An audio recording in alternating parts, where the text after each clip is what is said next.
1 चमचा धना पावडर, थोडासा फूड कलर, 1 चमचा जीरा पावडर,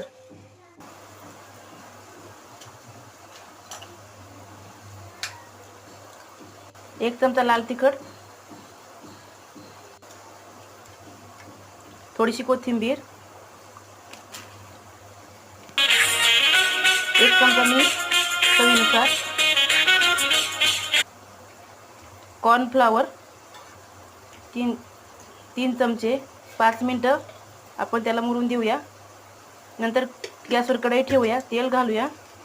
तेल गरम होईपर्यंत पण लिंबू पिळून घेऊया आणि मग तळून घेऊया.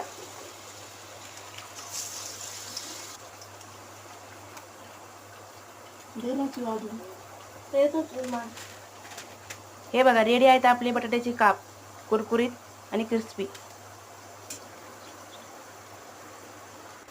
रेसिपी आवडली लाईक, शेअर आणि सबस्क्राईब करायला विसरू नका. थँक्यू.